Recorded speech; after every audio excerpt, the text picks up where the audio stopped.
Welcome to Learn Java Programming Step-by-Step Video Tutorial 4. In previous session, we discussed about the structure of Java programming, how to create the structure of Java programming. And in that, we discussed how to create a function with return type and function without return type. So for creating the function, we discussed like without return type is we can use the void keyword before the function name in front of the function. And with return type is before the function, we can write any return type like int, float or double, any one of the return type that we discussed in the previous session. And we were talking about the main method also in the previous session. That is the use of main method. Fine. And we discussed about the access modifiers. Access modifiers, public. So frequently we use public. There are public, private, and protected. 3 types of access specifiers are there in Java. But frequently we are going to use the public keyword, public access specifier. That public only I explained in the previous session. So other private and protector we will discuss in the later topics. Okay. So the public access modifier we used before the class name and before the method. So that means this, if you have used the public keyword before the class name in front of the class, that class is a public. That means that class can access outside of the other class also. In the same manner, if you use the public access specifier, that is the public keyword before the method, before the main method or any method, so that method can access outside that class also. Okay, that means it is the public keyword. If you use that method or class is the public class or public method. So this is why we discussed in the previous session. Okay. Now, in this topic, in this session, I am going to explain about the data types. We'll start with data types. Data types defines the value that a variable can take. For example, if a variable has integer data type, int data type, it can only take integer values. Okay. So in Java, we have 2 categories of data type. So what are the data? Primitive data types and non-primitive data types. So now we will see one by one. So what is primitive data types in Java? Primitive data types are the building blocks of data manipulation. All variables must be declared before its use. Okay. So that is why we need to declare variables type and name. That means before writing the variable, we are just declaring the variable like the data type. We are writing data type, for example, int, then name of the variable. Okay, that means before writing the variable name, we are writing the data type. It means, so that is primitive data types. Example, int variable name, any variable name like int num1, int number, like that. So you can write character also, or float, double, whatever. Everything is called primitive data types only. Now, next is arrays and strings are non-primitive data types. So these topics, arrays and strings, we will discuss in the upcoming chapters, upcoming sessions only. So now we will discuss only the primitive data types and literals in this topic. Okay. In this session, we will discuss only the primitive data types. So what are the primitive data types? We have 8 primitive data types in Java: Boolean, character, byte, short, int, long, float, and double. So you can see this diagram, flow diagram. So data types are primitive and non-primitive. So we know that non-primitives are string arrays. So these topics we will discuss in the upcoming sessions. Now we are going to discuss in this session only the primitive data types. So what are they? Boolean, okay, and the numeric. So Boolean, the data type is Boolean only. It is considered like true or false, only. Now numeric, it is divided into character, integral.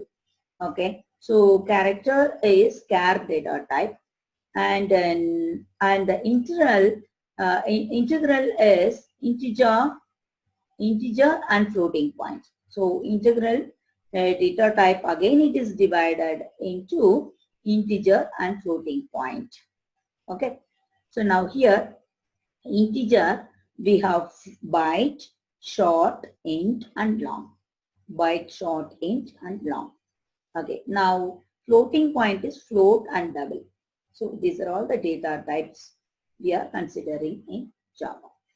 Fine. So these all 8 data types are primitive data types in Java. Fine. So now we will just look into the size of the data types. Just look here. The data type Boolean, default value will be false. So the default size is 1 bit only.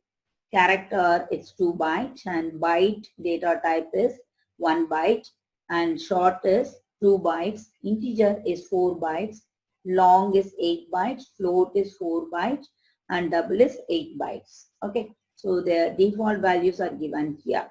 Okay, fine. Now, just we will look here, like byte, short, int, and long data types are used for storing whole numbers. Okay, if you see the whole numbers, if you want to store, means we can use any one of these data types. We can use any one of these data types, like byte, short, int, or long. Okay, but this will be the difference according to the requirements. I will tell you later that. Next is float and double are used for fractional numbers. That is like decimal values. And character is used for storing characters, that is numbers, alphabets. Now Boolean data type, we know that it's used for the variables that holds either true or false only. Boolean only for the true or false. Fine. Now we will just see some explanation about the data types. Boolean data type is used to store only two possible values, true and false. This data type is used for simple flags that track true or false conditions. Whenever the requirement comes for the conditions true or false values, we can use the Boolean. Okay. So the Boolean data type specifies 1 bit of information, but its size cannot be defined precisely. Okay. Example, the data type you can write Boolean, the keyword is Boolean, the variable you can write, have written 1, you can write anything. Okay, 1 is equal to false. The value have given false. You can write here true also. True or false, any one of the value. So the variable name is 1, value is false, I have assigned. The data type is Boolean. So this is the syntax to write, to declare the Boolean data type variable. Okay. Now next is byte data type. How can you write the byte data type? So the byte data type is an example of primitive data type. So byte also, it's one of the primitive. It is having 8-bit signed 2's complements integer. Its value range lies between negative 128 to positive 127. It inclusive. Its minimum value is minus, that is negative 128, and maximum value is positive 127. Its default value is 0 because it is considered as integer. Okay, number. The byte data type is used to save memory in large arrays where the memory savings is most required. Okay, when you want to save the memory, you can use byte data type. It saves space because a byte is 4 times smaller than an integer. Okay, so this byte data types will save the space because a byte, this byte data type is 4 times smaller than an integer data type. Okay, so it can also used in place of int data type. Example, you can write byte, it is the data type, variable is a, have given equal to 10. Very small value. If you want, right, you can declare the byte data type. And then again byte b is equal to minus 20, negative or positive values you can write. Fine. The next one is short data type. Short data type is a 16-bit signed to 2's complement integer. Its value range lies between 32,700, and that is negative value, minus 32,768 to positive value, positive 32,767. Its minimum value is negative 32,768 and maximum value is positive 32,767. Default value also 0 because this is also considered as numerical value. The short data type can also be used to save memory, just like byte data type. A short data type is 2 times smaller than integer. This is 2 times smaller than integer. Okay. Short, the data type. Example for the syntax of short data type. Short is a keyword, that is a data type name. Short, S is a variable I have given, is equal to 10,000. The value is 10,000. And the same way, there is a positive value. You can write any positive value. And short, some variable I have taken, R is equal to some negative value, like 5,000 or some value. You can assign the value for a variable, short data type. Fine. Then the next one is int data type. The int data type is a 32-bit signed to 2's complement integer. Its value range lies between negative 2 billion and 147 million some blah blah to positive value, that is 2,147,000,000 some blah blah. So some negative value to positive value. That the range is very huge value. That is a very number of value is a large number of values considered for the integer data type. Okay. So its default value is 0. So when you want to take the value for a large number of values, you can consider as int data type.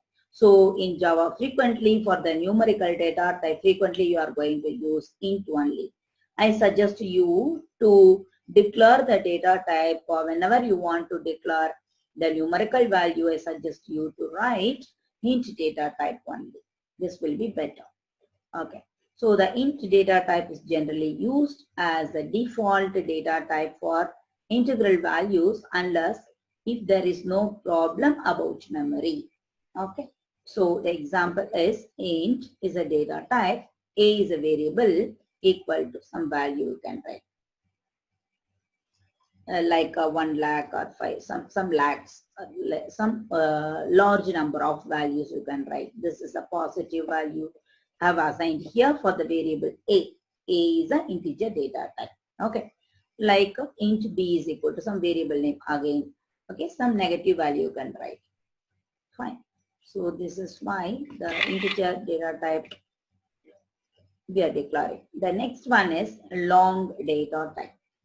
A long data type is a 64-bit 2's complement integer. Its value range lies between, this is also huge value, very, very, very huge value. If you want to assign some values, so you can write long data type. Minimum value and maximum value we have given. Okay. So its default value also is 0. The long data type is used when you need a range of values more than those provided by int. Okay.